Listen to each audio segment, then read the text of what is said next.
Hello everyone, কি অবস্থা সবার? আশা করি সবাই ভালো আছেন এবং সুস্থ আছেন। সো এখন রাত বাজে হচ্ছে প্রায় রাতের 3টা ফার্স্ট হবে, মানে হচ্ছে প্রত্যেকদিন ভিডিও, প্রত্যেকদিন শ্যুট, প্রত্যেকদিন আপলোড করা, এর মধ্যে আবার এডিটিংয়ের ব্যাপার আছে। সো আমি খুবই হাই লেভেলের এডিট করতে পারবো না, সো খুবই বেসিক ভিডিও থাকবে। বাট আমি চাচ্ছি যে আমার যেহেতু ভিডিওতে অনেক বেশি ল্যাগিংস হচ্ছে, অনেক বেশি লেট হচ্ছে ভিডিও মেক করতে অ্যান্ড আপলোড করতে, অ্যান্ড হচ্ছে আমার ইউটিউবিংটা অ্যান্ড হচ্ছে সোশ্যাল মিডিয়ার মধ্যে আমার যে একটা কাজ করার যে আগ্রহ, সেটা আমার আসলে অনেক বেশি পিছিয়ে যাচ্ছে। সো আমি ট্রাই করতেছি যে এই চ্যালেঞ্জ গ্রহণের মাধ্যমে আমি যাতে এই জিনিসটাকে আবার কাম ওভার করে নিতে পারি। সো টেক ওভার করার জন্য আসলে এই চ্যালেঞ্জটা নেওয়া।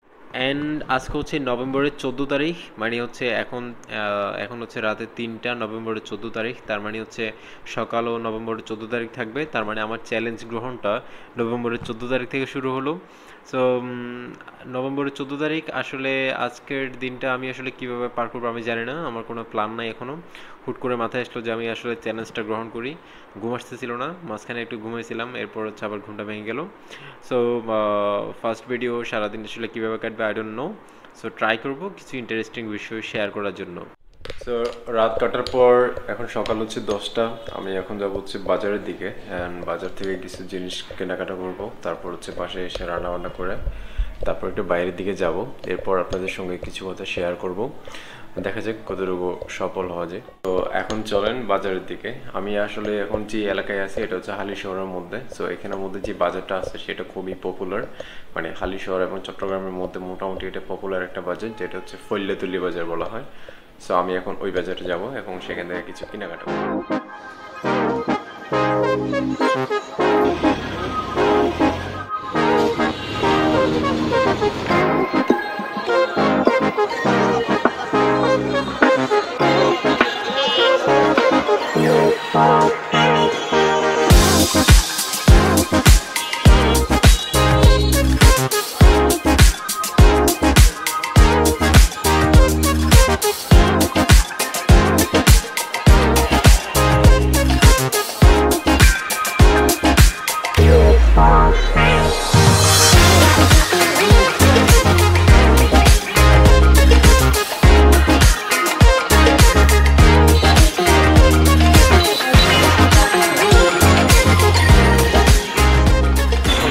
বাজারে করলাম, বাজার করার পর বাসায় গিয়ে রান্নাবান্না করলাম আমি নিজে।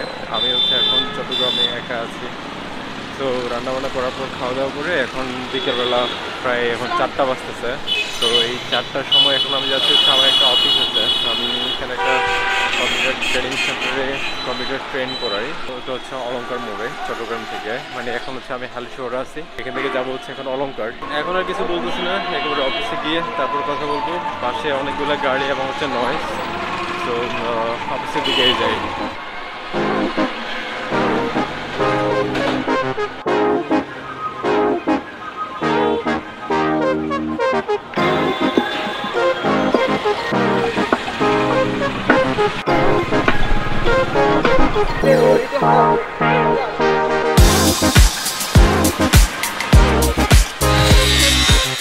তো আমার অফিসটা হচ্ছে এইখানে, এটা হচ্ছে সিডিএ মার্কেটের পাশে হচ্ছে মৌচাক মার্কেট। মৌচাক মার্কেটের উপরে যে এসআই কম্পিউটার দেখা যাচ্ছে, এটাই হচ্ছে মূলত অফিস। এইটা হচ্ছে মূলত হচ্ছে কম্পিউটারের দোকান। এটা হচ্ছে Mouchak plaza, Pahartali CDA market Chittagong. আর এটার পাশেই হচ্ছে সেম, এটাই হচ্ছে নতুন করে প্রতিষ্ঠান করছে। আগে স্টুডেন্টগুলো হচ্ছে দোকানের ভিতরে ছিল, তো আমি আসার কিছুদিন পরে এটা ইমপ্লিমেন্ট করা হয়, নতুন করে নেওয়া হয়েছিল, এবং নেওয়ার পরে এটাকে ট্রেনিং সেন্টার হিসেবে আলাদা করে ফেলা হয়েছে।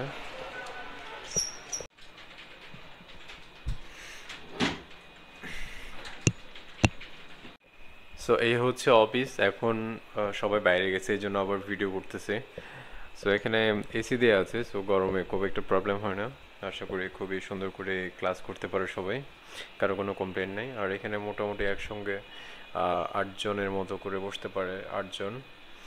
আর এখানে হচ্ছে আমি বসে থাকি, আর কারো কোনো প্রয়োজন হলে তখন এসে দেখা দেওয়া বা আদার্স যা যা করার এগুলো করে দেওয়া হয়। সো এটা ছিল হচ্ছে আমার অফিসের, জাস্ট একটু দেখাই দিলাম যে আপনারা যদি চান ভর্তি হতে তাহলে চাইলে আসতে পারেন আর কি। তো এবার আমি আপনাদেরকে আমার যে ডিসিশনটা নিলাম যে 30 দিনের আমার একটা চ্যালেঞ্জ নিয়ে এই বিষয়ে আমি একটু বিস্তারিত বলি। সেটা হচ্ছে এটা আসলে একটা নর্মাল চ্যালেঞ্জ। এটা নর্মাল বলতেছি কেন, কারণ হচ্ছে যতজন আসলে ইউটিউবার আছে তাদের মধ্যে বেশিরভাগ ইউটিউবাররা যখন একটা সময় দেখা যায় অনেকদিন ধরে তারা ভিডিও বানাচ্ছে না, বা হচ্ছে অনেকদিন ধরে গ্যাপ হচ্ছে, তাদের যে ডেইলি রুটিন থাকা দরকার সেটা তারা মেনটেন করতে পারতেছে না। আই মিন ডেইলি ভিডিও বানানো, ডেইলি ব্লগ বানানো, কন্টেন্ট ক্রিয়েট করা, নতুন নতুন আইডিয়া জেনারেট করে মানুষের সামনে উপস্থাপন করা, এগুলো যখন তারা একটা সময় গ্যাপ হয়ে যায় তখন তারা এই ধরনের একটা চ্যালেঞ্জ নেয় যে আমরা টানা 30 দিন বা হচ্ছে টানা 15 দিন, টানা 10 দিন আমরা এই টাইপের একটা ভিডিও বানানো শুরু করব বা আমাদের কাজ করা শুরু করব। এর ফলে কি হয়, আপনি যখন লাগাতার কাজ করা শুরু করবেন তখন আপনার আবার এই কাজে বা এই দিকে তখন আবার আপনার অভ্যস্ততা চলে আসে, তখন আপনার এই ধরনের কাজগুলো অভ্যাসে পরিণত হয়ে যায় এবং খুব একটা মিস হয় না পড়ে। তো এটা অনেক ভালো একটা ইফেক্টিভ কাজ এবং ভালো একটা ফলাফল দেয় বলে আমি মনে করি, এবং এই কারণে আমি চিন্তা করলাম যে আমি এই ধরনের একটা চ্যালেঞ্জ নিই এবং দেখি এটা আসলে কাজ করে কিনা। কারণ আমি দীর্ঘদিন ধরে আসলে ভিডিও বানাবো করে আসলে ভিডিও বানানো হচ্ছে না। আর এই যে আমার ভিডিও বানানো হচ্ছে না, এটা আসলে শুধুমাত্র এই ছোট্ট একটা লজিক সেটা না, আমার আরো একটা কারণ আছে বড়। সেটা হচ্ছে আমি আসলে অনেকদিন ধরে ভাবতেছিলাম যে আমি ক্যামেরাতে শিফট করবো, এতদিন ধরে তো আমি ফোন দিয়ে ভিডিও এডিট করতেছি। সো ফোন দিয়ে আসলে এখন ভিডিও এডিট করে আসলে খুব একটা ভালো লাগে না, কারণ সবাই এখন ক্যামেরা ইউজ করতেছে, সবাই করতেছে, এই কারণে আমাকেও করতে হবে ব্যাপারটা এমন না। তবে ক্যামেরাটা এখন আসলে অপরিহার্য হয়ে যাচ্ছে দিন দিন, কারণ মানুষের মুখের যে কথা সেটার সঙ্গে যদি ভিডিও যে কোয়ালিটি সেটা যদি মেনটেন না থাকে তাহলে আসলে মানুষের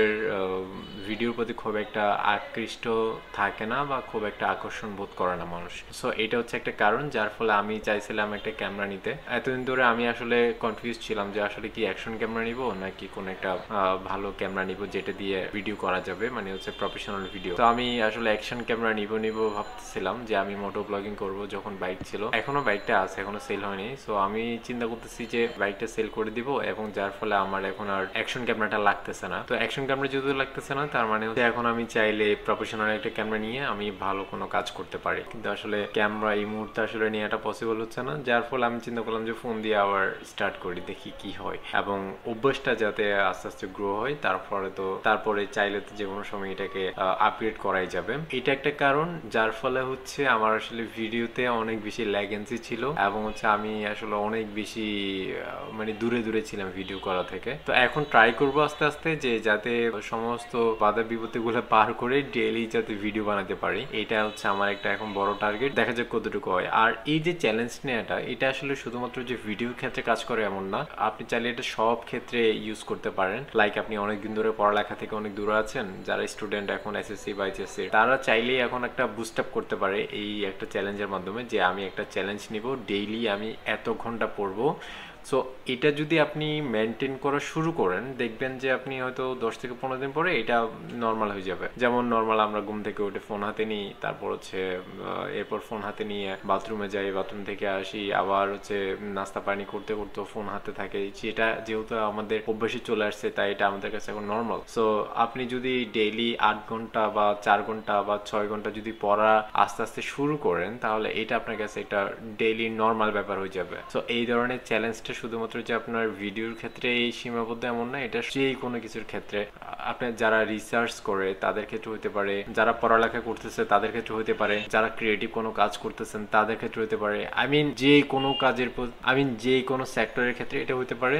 যদি আপনি সেটা কন্টিনিউ করতে না পারেন, এই জিনিসটা আপনাকে বুস্ট করবে ওই জিনিসটার প্রতি অভ্যস্ত হইতে বা আকৃষ্ট হইতে। তো আশা করছি আমি আমার কনসেপ্টটা বুঝতে পারছি। এটা শুধুমাত্র আমার কনসেপ্ট না, এটা আপনি চাইলে ইউটিউবে হাজার এটার উপর ভিডিও দেখতে পারবেন। তো আমি যেটা করছি যে এটা নিয়ে আমি পরে বিস্তারিত কিছু ভিডিও বানাবো, যে আসলে আমি এই জিনিসটার টোটাল আইডিয়াটা কিভাবে আমি গ্যাদার করছি এবং কিভাবে আমি আমার রুটিনগুলো আস্তে আস্তে আমি ঠিক করছি। সেটা হচ্ছে চ্যাট জিপিটির মাধ্যমে। আপনি চাইলে চ্যাট জিপিটির মাধ্যমে প্রম্পট ইউজ করে বিভিন্ন আপনি এই ধরনের অনেক কিছু বের করে আনতে পারবেন, যেটা আসলে আমাদের সাধারণ মস্তিষ্কেও আসে না বা হয়তো আমরা চিন্তা করতে পারি না। জাস্ট আমরা আমাদের সাধারণ কিছু প্রশ্ন থাকলে সেগুলো যদি আমরা চ্যাট জিপিটিকে বলে দিই তাহলে সে আমাদেরকে অনেক ডিপ এবং অনেক ওয়াইড একটা অ্যান্সার দেয়, যেটার মাধ্যমে আসলে আমরা অবাক হয়ে যাই। অনেক সময় আমি অবাক হয়ে যাই যে মানে আমি তো এটা চিন্তাই করি নাই এই ধরনের কিছু, যেটা হয়তো সে আমার সামনে আসছে। ইভেন এই যে আমি এখন যে চ্যালেঞ্জটা নিয়েছি এটাও আসলে আমার চ্যাট জিপিটির মাধ্যমে হঠাৎ করে আমার মাথায় আসছে যে আমি একটা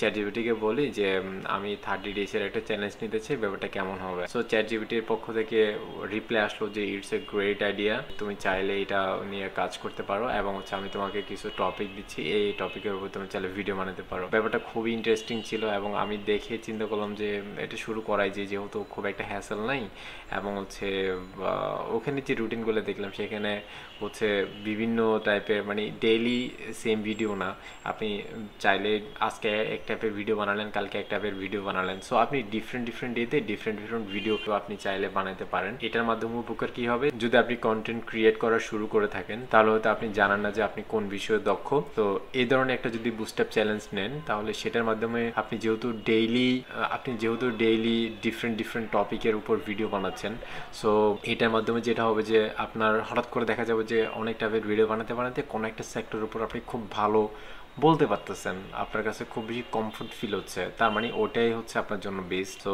আপনি এটার মাধ্যমে আপনি বের করে আনতে পারবেন যে কোনটা আপনার জন্য বেস্ট এবং কোনটা আপনার জন্য বেস্ট না। তো এই জিনিসটাও আসলে হেল্প করে আমাদেরকে। সর্বোপরি হচ্ছে আমি চ্যালেঞ্জটা নিলাম, আশা করি আমি এটা ফুলফিল করব। আপনারা আমার জন্য দোয়া করবেন, সাথে থাকবেন। আর আপনাদের যদি কোনো টাইপসের প্রশ্ন থাকে প্লিজ কমেন্ট সেকশনে কমেন্ট করে জানাবেন আমাকে, আমি চেষ্টা করব যে কোনো টাইপসের প্রশ্নের উত্তর দিতে। আর যদি আপনারা এমন কোনো কিছু এক্সপেক্ট করেন যে আমি 10তম দিনে আমি এই টাইপের একটা ভিডিও বানাবো, 9মতম দিনে আমি এই টাইপের একটা ভিডিও বানাবো, তারপর হচ্ছে 18তম দিনে আমি এই টাইপের একটা ভিডিও বানাবো, সো এরকম যদি কোনো সাজেশন দিতে চান তাহলে সেটাও আপনারা চাইলে করতে পারেন। আমি সেটা সাদরে গ্রহণ করব এবং আমি সেই টপিকের উপর অবশ্যই ভিডিও বানাবো, চেষ্টা করবো ইনশাল্লাহ। তো ভালো থাকবেন সবাই, সুস্থ থাকবেন। আসসালামু আলাইকুম রহমতুল্লাহ।